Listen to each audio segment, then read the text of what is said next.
어느 날 영국의 대문호 셰익스피어가 레스토랑에 갔습니다. 그를 알아본 종업원들이 모두 그에게 허리를 숙이고 경기를 표했습니다.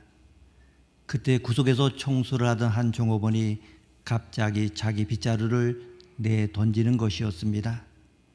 모든 사람들이 의아해할 때 셰익스피어가 나서서 그 종업원에게 왜 그러느냐고 이렇게 물어보았습니다. 그러자 그는 이렇게 대답했습니다.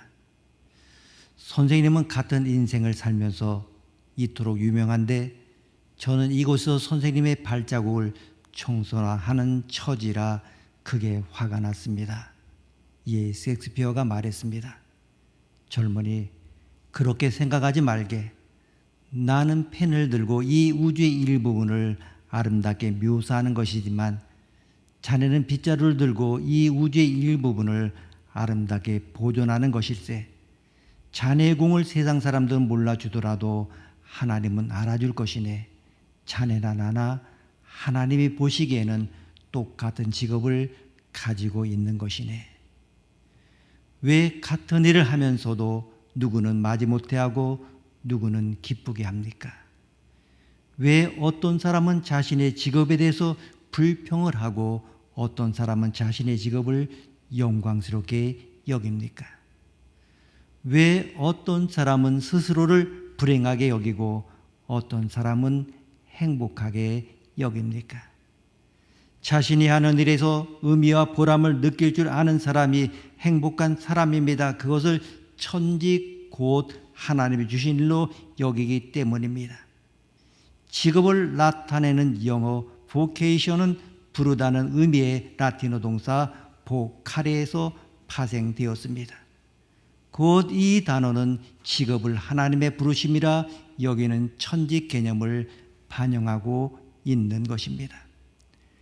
오늘 본문은 여호수아의 생존 시에 경건하게 하나님을 섬기며 살았던 이스라엘의 과거 역사를 회고하는 장면으로서 이후 이스라엘의 타락과 실패 역사를 거듭하게 하는 원인이 어디에 있는가를 보여주는 말씀입니다.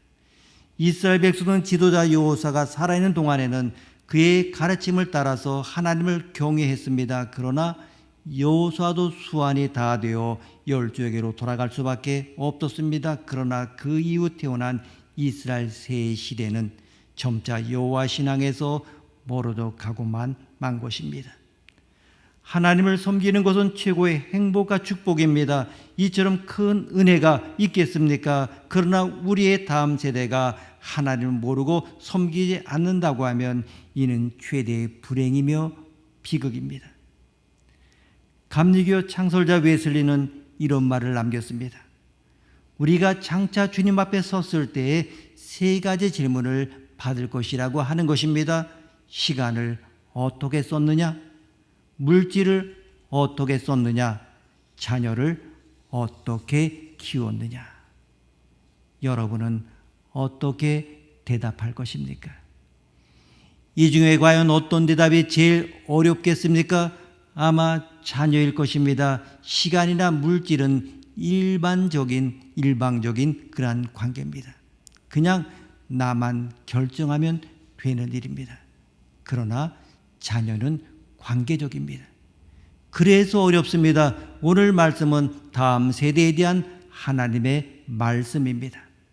7절 말씀 우리가 함께 읽겠습니다. 7절입니다. 백성이 여호수아가 사는 날 동안과 여호수아 뒤에 생존한 장로들 곧 여호와께서 이스라엘 위하여 행하신 모든 큰일을 본 자들이 사는 날 동안에 여호와를 섬겼더라. 아멘. 이스라엘 백성은 고통 속에 광야를 넘어서서 가나안 땅으로 들어갔습니다.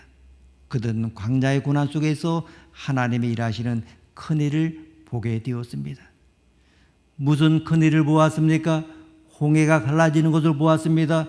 더울 때 구름 기둥이 덮이고 추울 때 밤에 불기둥이 인도하는 것을 경험했습니다. 하나님의 인도하심을 경험한 것입니다. 하나님이 하신 일을 경험한 것입니다. 바로 광야 경험을 가진 이스라엘 백성들은 이런 큰일을 경험한 것입니다. 그리고 가나안에 들어가서 신앙생활을 하게 되었습니다. 문제는 시간이 지남에 따라서 이런 은혜를 경험했던 분들이 줄어든다고 하는 것입니다. 저는 잘 그렇게 얘기를 안 합니다만 그래도 가끔 이제 교회 옛날 이야기를 할 때 조금은 의아하게 생각하는 분들도 계실 것입니다. 왜 저런 말씀하시는지 생각도 하실 것입니다. 마찬가지입니다. 어른들이 옛날에 이렇고 그리고 6.25 때 어떻고 이제 저 이북에서 남한으로 내려와서 삶이 어떻고 여러 가지 많은 것들 이야기할 때 왜 그 옛날 라떼 이야기를 하느냐 이렇게 이야기합니다만은 그 속에 담겨져 있는 것들이 있다고 하는 것입니다.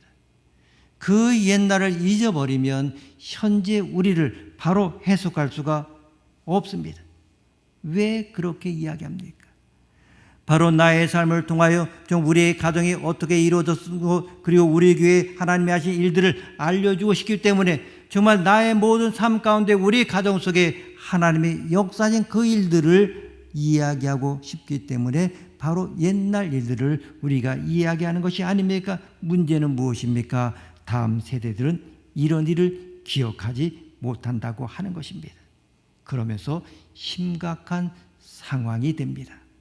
10절 말씀 함께 읽습니다. 10절입니다. 그 세대의 사람도 다 그 조상들에게로 돌아갔고 그 후에 일어난 다른 세대는 여호와를 알지 못하며 여호와께서 이스라엘 위하여 행하신 일도 알지 못하였더라. 아멘. 오늘 말씀은 다음 세대에 대한 말씀입니다. 그런데 다음 세대를 다른 세대라 하는 것입니다. 다른 세대. 다음 세대가 아니라 다른 세대. 가평에 가면 남이섬이 있습니다. 거기를 남이나라 공화국이라 이렇게 부르고 있습니다. 동아나라 노래의 섬이라는 컨셉으로 다양한 문화행사, 콘서트 및 전시를 꾸준히 개최하고 있고 어린이들에게는 꿈과 희망을, 연인들에게는 사랑과 추억을, 문학의 인사들에게는 창작, 터전과 기반을 마련해주고 있는 자연 생태 문화 공간입니다. 바로 또 다른 세계를 그곳에 만들었습니다. 그래서 남이나라 공화국이라 이렇게 부릅니다. 이 말은 생각도 다르고 하나님의 은혜를 경험한 것도 다르다고 하는 것입니다. 지금 우리가 겪는 것입니다. 우리는 다방구를 하면서 놀았습니다. 순례를 정하고 걸리는 사람들이 손을 잡고 다방구하면 모두 다 도망갔습니다. 엄청 줄이 길었습니다. 공동체 놀이였습니다. 그런데 지금은 혼자 노는 세대입니다. 스마트폰 하나면 충분합니다. 예전에는 교회 수련회를 하면 마지막 날 모두 다 서로 껴안고 축복을 했었습니다. 그때 참 많이 주님의 사랑과 위로를 받고 눈물을 흘렸습니다. 그런데 지금은 이렇게 하면 큰일이 납니다. 다른 세대에서 신앙생활을 하고 있습니다. 레너드 스윗은 신세대를 토착민이라고 하고 기성세대를 이민자라고 이렇게 표현하고 있습니다. 토착민과 이민자는 전혀 다른 사고를 가지고 있기 때문입니다. 따라서 현재 세대와 다음 세대는 매우 다른 세대임을 우리는 알아야 됩니다. 문제는 우리 교회와 가정을 위하여 일하신 하나님을 알지 못한다고 하는 것입니다. 그러면 그냥 다음 세대가 하나님을 알지 못하는 것으로 끝마칩니까? 우리가 읽지 않았습니다마는 15절 말씀 함께 읽겠습니다. 15절입니다. 그들이 어디로 가든지 여호와의 손이 그들에게 재앙을 내리시니 곧 여호와께서 말씀하신 것과 같고 여호와께서 그들에게 맹세하신 것과 같아서 그들의 괴로움이 심하였더라. 아멘. 무서운 말씀입니다. 하나님 모르는 다음 세대는 어디로 가든지 재앙을 받는다. 좀 더 편해지고 좀 더 자유로워지는 것처럼 보이지만 괴로움이 심해진다고 하셨습니다. 특히 이들은 하나님을 경험하지 못했으니 함부로 말을 합니다. 기독교와 특히 목회자에 대한 부정적인 기사가 나올 때 걱정이 됩니다. 댓글을 잘 보지 못합니다. 문제는 교회와 목회자를 욕하는 것 때문이 아닙니다. 하나님과 예수님을 욕하고 희화시키는 그 댓글도 봅니다. 하나님이 큰 재앙을 내실까 봐 그런 걱정이 듭니다. 그런데 하나님 모르는 다음 세대에게도 재앙을 내리신다고 하고 있습니다. 이것은 바로 오늘 우리 부모 세대에게 경고해 주는 메시지입니다. 하나님의 역사와 기적을 체험한 여호수아와 장로들과 백성들이 하나님을 잘 섬겼습니다. 그러나 여호수아 이후에 등장한 다음 세대는 여호와를 경외하거나 순종하지 않았습니다. 다음 세대가 여호와를 배척한 이유는 본인들의 강박한 심성에 있었습니다마는 본문에서 강하게 던지는 메시지는 부모들이 자녀들의 영적인 교육에 태만했기 때문이라고 책망하고 있습니다.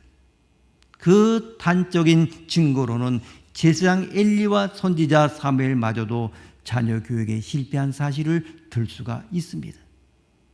사사시대가 영적인 암흑기를 맞게 된 것은 바로 자녀와 다음 세대에 대한 영적인 교육을 소홀히 하고 경홀히 하였기 때문입니다. 여호와께서 행하신 이에 대한 교육의 부재는 큰 범죄고 직무유기인 것입니다. 여호와께서 이스라엘 위하여 행하신 모든 큰일을 본 자들은 마땅히 그 후대에게 가르쳐야 할 사명이 있는 것입니다. 신앙교육의 중요성과 필요성을 강하게 느끼게 됩니다. 처칠인 명문 옥스퍼드 대학에서 졸업식 축사를 하게 되었습니다. 그는 위험 있는 차림으로 담배를 물고 식장에 나타났습니다. 처칠은 열광적인 환영을 받으면서 천천히 모자와 담배를 연단에 내려놓았습니다. 청중은 모두 다 숨을 죽이고 그 입에서 나올 근사한 축사를 기대했습니다. 드디어 그가 입을 열었습니다. 포기하지 말라.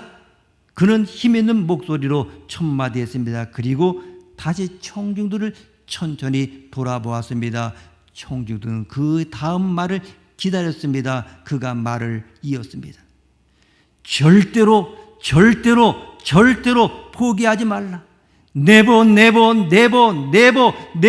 Never give up. 처칠은 다시 한번 큰 소리 이렇게 외쳤습니다. 7번의 Never give up. 이것이 축사의 전부였습니다. 청중은 이 연설에서 우리와 같은 박수를 보냈습니다. 사실 이 박수는 그의 연설에 보낸 박수라기보다는 그의 포기를 모르는 인생에 보낸 박수였습니다. 처칠은 팔싹둥이로 조산으로 태어나서 말더듬이 학습 장애인으로 학교에서 꼴찌했고 큰 체격과 쾌활한 성격 때문에 건방지고 교만하다는 오해를 받았습니다. 초등학교 학적 기록부에는 희망이 없는 아이로 기록되었습니다.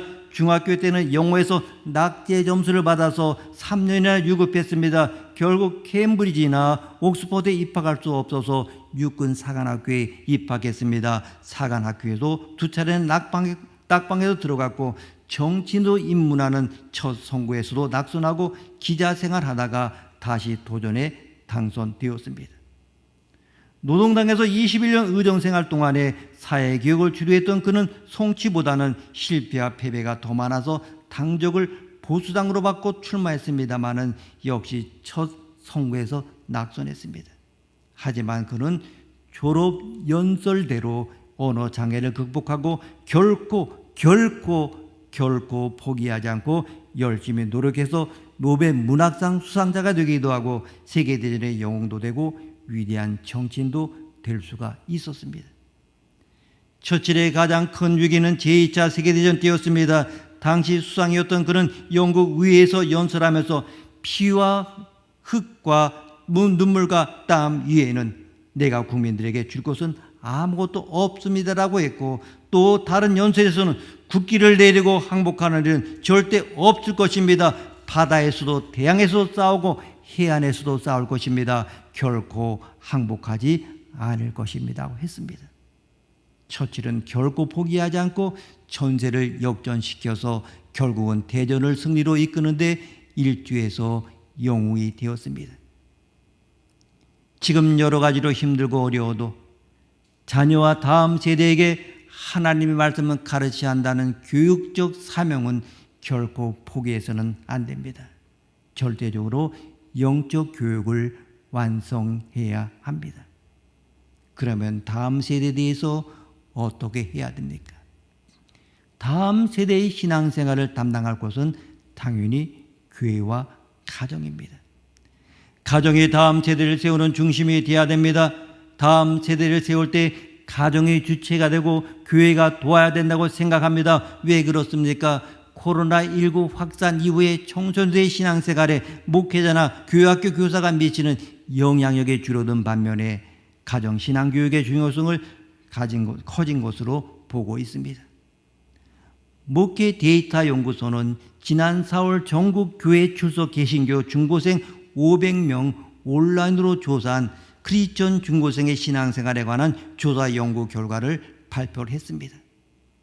신앙생활에 가장 큰 영향을 준 사람이 누구인지를 묻는 항목에 중복 선택이 가능한데 어머니와 아버지를 꼽은 응답자가 각각 54%, 33%로 가장 많았습니다. 목회자라고 답한 학생은 25% 머물러서 2019년에 33%보다 떨어졌습니다. 교회학교 교사의 영향력도 11%에 그쳐 2019년 19%보다도 크게 감소했습니다. 신앙 성장에 가장 큰 도움을 주는 활동으로 청소년 50%가 교회 예배 설교라고 답해서 1위를 차지했습니다. 다음으로 가정 예배 27%, 성경 읽기 큐티 24%, 교인의 소그룹 활동 18% 등을 꼽았습니다. 2019년 조사와 비교하면 집회 수련회가 37%에서 12%로 많이 감소한 반면에 가정 예배는 8%에서 27%로 뛰었습니다.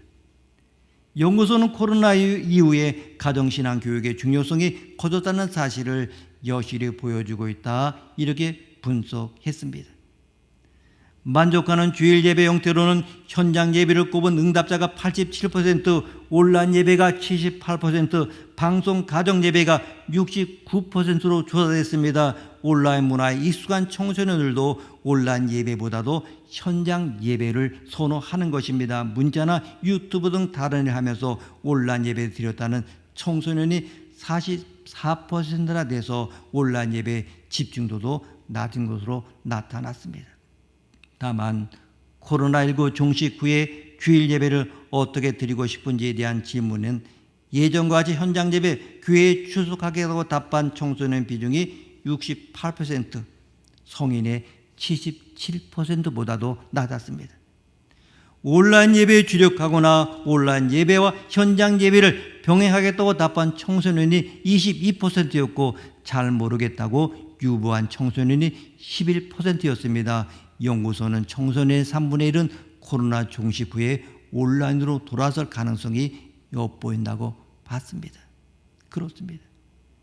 현재의 사회적인 상황과 환경이 모이는 부분에 제약을 두고 있습니다. 그러하게 현재 상황에 점점점 익숙해져 갑니다.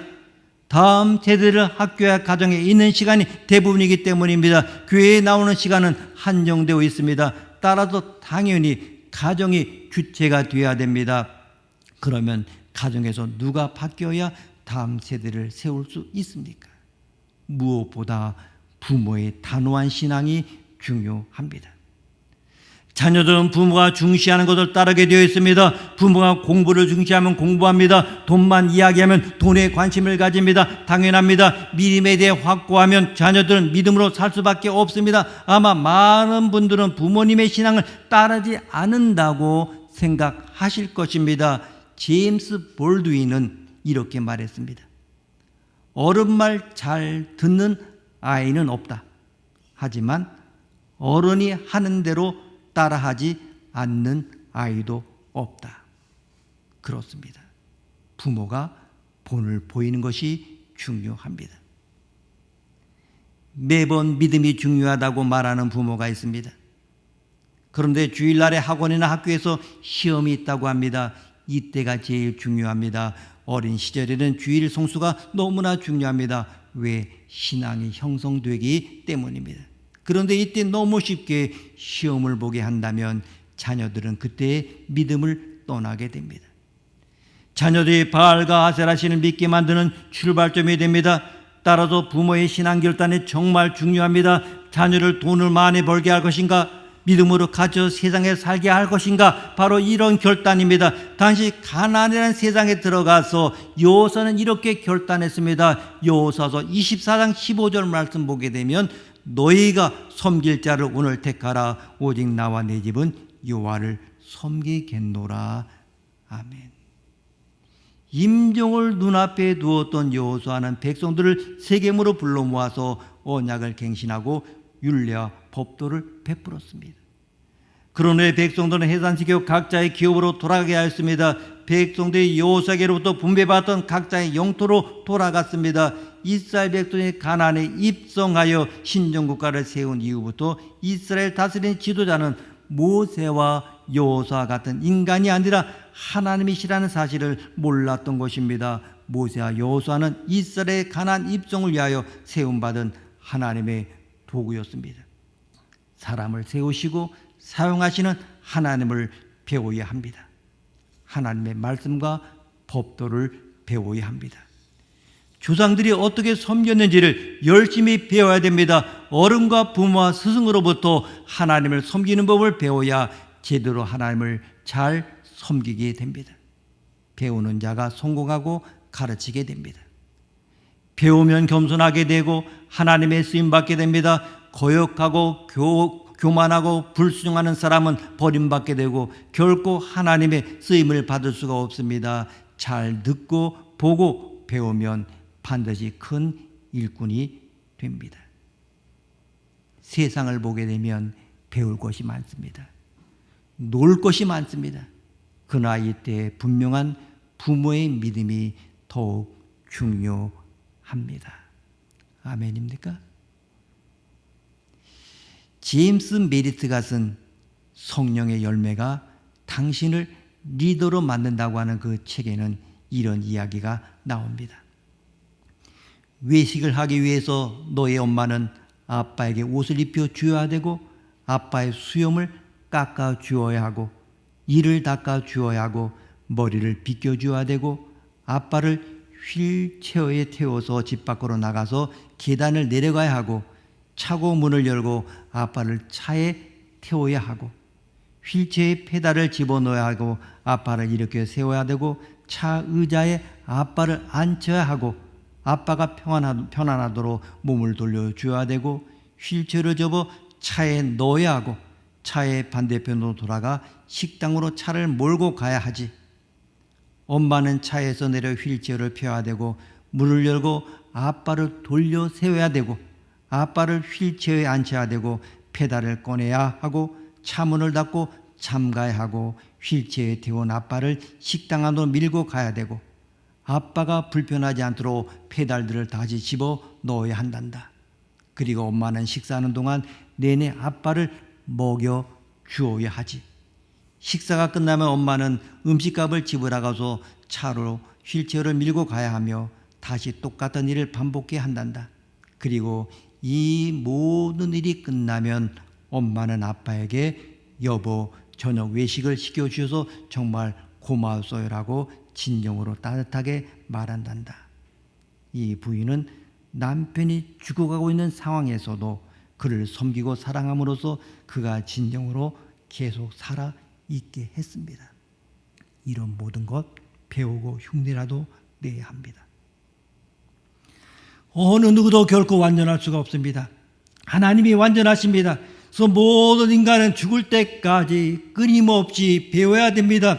믿음, 소망, 사랑을 배워야 됩니다. 우리 자신의 교만과 오만과 혈기와 분노를 버려야 됩니다. 사람을 사랑하고 배려하는 높은 차원의 삶을 배워야 합니다. 하나님을 섬기고 기도하고 교회를 사랑하는 법을 배워야 됩니다. 잘 배워서 하나님을 더욱더 잘 섬기며 다른 세대와 후손들에게 감동과 모범을 보여주는 성도가 되어야 합니다. 그러하기에 부모가 대가를 지불해야 합니다. 그리고 그보다 더 중요한 것은 기도입니다. 부모 자식 관계라도 사람이 사람을 변화시키지 못합니다. 오직 하나님만이 사람을 변화시킬 수 있습니다. 기도하는 부모만이 자녀를 바른 길로 인도한다는 것을 믿으시기를 바랍니다. 아멘. 교회도 다음 세대를 세우기 위하여 적극적으로 도와야 합니다. 특히 시간이 더 늦기 전에 전 교인이 다음 세대에 관해 관심을 가져야 합니다.